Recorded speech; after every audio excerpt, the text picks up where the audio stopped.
MA final के बच्चों का हार्दिक स्वागत। मैं अलका जैन, राजकीय महाविद्यालय किशनगढ़ से आचार्य हिंदी। बच्चों, हम गत कालांश में चर्चा कर रहे थे गोदान का पात्र, चारित्रिक पात्र होरी का। आज हम आगे उसकी चर्चा करते हैं। आपके स्क्रीन पर होरी के चरित्र के विभिन्न गुण जो हैं सामने हैं। हम इन पर दृष्टि डालते हुए होरी के चरित्र की चर्चा करेंगे। बच्चों, प्रेमचंद मूलतः मानवतावादी उपन्यासकार थे। उनका मानवतावाद बुद्धिवाद बात पर भावुकता को श्रेष्ठता प्रदान करता है क्योंकि भावना के द्वारा ही मानव सत्य की ओर अग्रसर होता है। प्रेमचंद के समान ही उनका नायक होरी भी मानवतावादी है। अपने मानवीय दृष्टिकोण के कारण भी होरी विपत्ति में पड़े हुए किसी भी व्यक्ति की कोई वस्तु लेना या व्यक्ति विशेष से अनुचित लाभ उठाना ठीक नहीं समझता है। भोला गाय बेचना चाहता था, इसीलिए होरी उसे लेने को तैयार हो जाता है। भोला के आग्रह करने पर होरी ने कहा कि किसी कोई भाई का नीलाम पर चढ़ा हुआ बैल लेने में जो पाप है वही इस समय तुम्हारी गाय लेने में है। इतना ही नहीं, प्रेमचंद ने होरी को मानवतावादी सिद्ध करने के लिए अपनी ओर से टिप्पणी भी कर दी है कि संकट की चीज़ लेना पाप है। वह बात जन्म जन्मांतर तक उसकी आत्मा का अंश बनी रही। वास्तव में प्रेमचंद ने मानव सत्य के विविध रूपों का साक्षात्कार होरी के माध्यम से किया है। डॉक्टर मक्खनलाल शर्मा ने लिखा भी है कि प्रेमचंद अपने उपन्यासों में सतत सत्य से शोधन की प्रक्रिया को अग्रसित करते रहे हैं। इसके लिए उन्हें समय समय पर माध्यमों की आवश्यकता रही और अनेक पात्रों को वे इसके लिए सामने लाते रहे। होरी इसी प्रक्रिया की अंतिम और सशक्त कड़ी है। मानवतावादी होने के कारण ही होरी कर्म आदि की संकीर्ण सीमाओं को अस्वीकार कर देता है। समाज का अंग होने की वजह से समाज का अंकुश उसे स्वीकार है। होरी न केवल परिवार का कुशल संरक्षक है, अपितु पैतृक संपत्ति का रक्षक, परिवार की मर्यादा का रक्षक, बिरादरी की मान्यताओं का रक्षक और जमीन जायदाद वाला है। अतः जीवन से संघर्ष करता हुआ अपने खेत की रक्षा करता है। पारिवारिक मर्यादा की भी रक्षा उसने बड़ी ही कुशलता के साथ की है। जायदाद की मर्यादा, परिवार की मर्यादा के बाद उसने बहुत अधिक महत्व दिया है। जुनिया के कारण होरी को जो दंड भुगतान पड़ता है उसे वे बिरादरी की मर्यादा की रक्षा के लिए ही भोगने को तैयार रहता है। वास्तव में मर्यादा प्रिय होरी अपना सब कुछ दांव पर लगाकर अपना हुक्का पानी खुलवा देता है, भले ही उसके लिए उसे भूखा ही मरना पड़ा हो। मर्यादा पालन का यह मोह उसके संस्कारों की उपज है। मर्यादा के पीछे वह इतना पागल है कि वह उसे किसी भी स्थिति में छोड़ना नहीं चाहता है। होरी की पूर्ण आस्था धर्म के प्रति भी है। भाग्यवान और कर्मवाद में उसका गहरा विश्वास है। वह मानता है कि उसे दरिद्रता भोगनी ही पड़ेगी। वह उसके पूर्व जन्मों के कर्मों का फल है। ब्राह्मणों के प्रति उसके मन में श्रद्धा भाव है। भले ही दातादीन जैसा धूर्त ब्राह्मण उसे कष्ट देता हो, अगर ब्राह्मण को एक पाई भी दबा ली जाए तो होरी के अनुसार वह उसकी हड्डी तोड़कर निकालती है।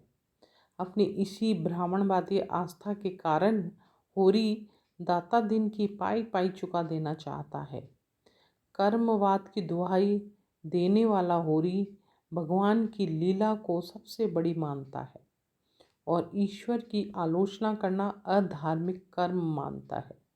उसने गोबर से कहा भी है, यह बात नहीं है बेटा, छोटे बड़े भगवान के घर में बनकर ही आते हैं, संपत्ति बड़ी तपस्या से मिलती है। होरी अतिशय विनीत और मधुर व्यवहार वाला व्यक्ति है। वह कभी भी व्यर्थ की लड़ाई झगड़ा करना पसंद नहीं करता। प्रेमचंद ने उनके संबंध में लिखा भी है कि होरी नम्र स्वभाव का व्यक्ति था, सदा सिर झुकाकर चलता था और गम खा लेता था।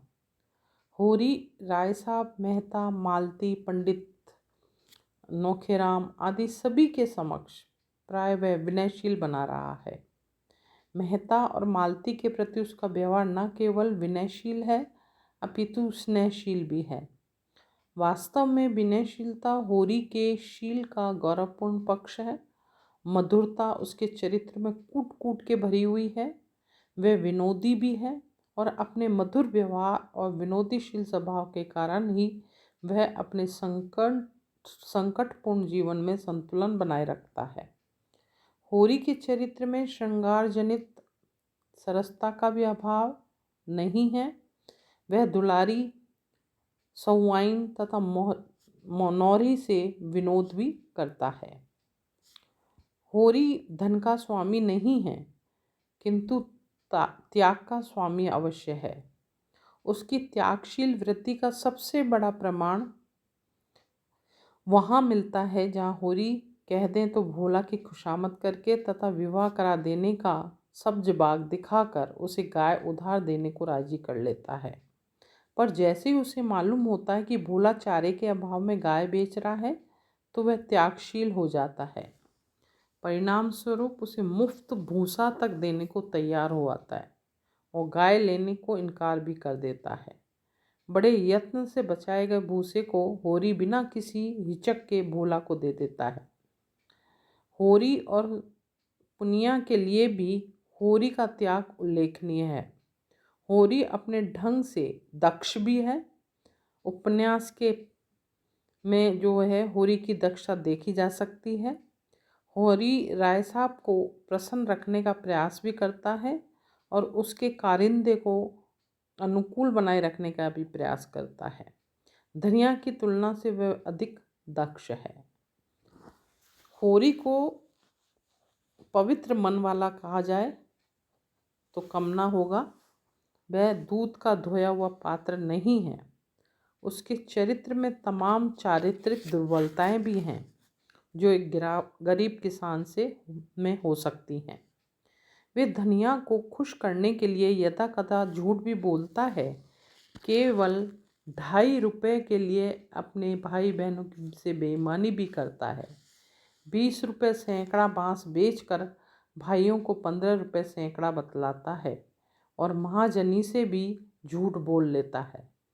कितने पर भी वह जो है पाठकों की सहानुभूति नहीं खो पाता।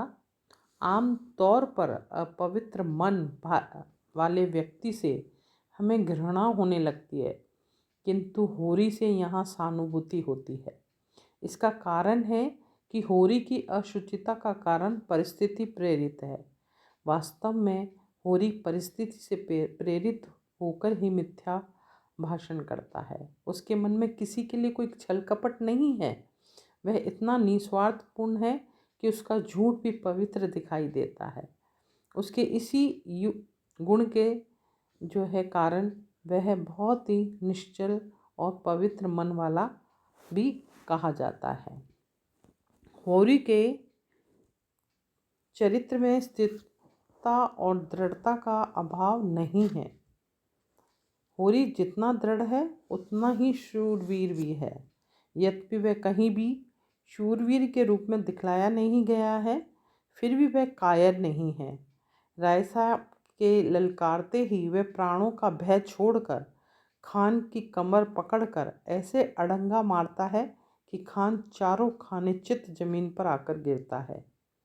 प्रेमचंद ने लिखा भी है कि होरी गंवार था। लाल पगड़ी देखकर उसके प्राण निकल जाते थे, लेकिन मस्त सांड पर लाठी लेकर पिल पड़ता था। वह कायर न था, मरना और मारना दोनों जानता था। जीवन संग्राम में होरी एक योद्धा के रूप में सामने आता है। वह जीवन भर अभाव, दीनता और संकटों से लड़ता रहता है। इतना ही नहीं, उसने मर्यादा और धर्म की रक्षा के लिए जिंदगी भर लड़ाई नहीं लड़ी है। अंत में भले ही उसकी मृत्यु हो जाती है, पर वह मरकर भी जीत जाता है इस प्रकार कि उसके सही अर्थों में वो शूरवीर कहलाता है। होरी का संपूर्ण जीवन आर्थिक अभावों की करुण कहानी है। आर्थिक अभाव कितनी क्यों ना हो, किंतु वह उनसे निपटने के लिए न केवल संघर्ष करता है, अपितु कठोर परिश्रम भी करता है।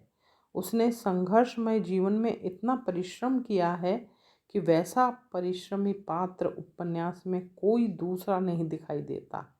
वह गालियाँ खाता हुआ, धमकियाँ सुनता हुआ, किसान से मजदूरी भले ही बन गया हो, किंतु जीवन क्षेत्र में वह कहीं भी हार को मानने को तैयार नहीं हुआ है। प्रेमचंद ने उसे एक आर्थिक अभावग्रस्त किंतु कठोर परिश्रमी जिंदा दिल आदमी के रूप में प्रकट किया है। तो इस प्रकार देखिए बच्चों, ये होरी की जो है वास्तविक जो है चरित्र था। इस प्रकार गोदान में जो होरी का है वो चित्रण बहुत ही सच्चा है और किसान के समानुरूप है। इसलिए होरी जो है वो भारतीय कृषक जीवन का एक प्रतिनिधि किसान है और इसे स्वीकार भी किया जा सकता है। भारत के लगभग सभी किसानों को उन्हीं समस्याओं का सामना करना पड़ता है जो होरी के जीवन को निरंतर संघर्ष में बनाए रखता है। उपन्यास के अंत में होरी का जो दुखद अंत दिखलाया गया है वह भी प्राय अधिकांश किसानों का होता है। तो इस प्रकार बच्चों हमारा होरी का चरित्र चित्रण यहाँ मैं समाप्त करती हूँ। आशा है आपको ठीक से समझ आ गया होगा। सभी उदाहरणों को देते हुए आप इसको स्पष्ट कर सकते हैं। धन्यवाद।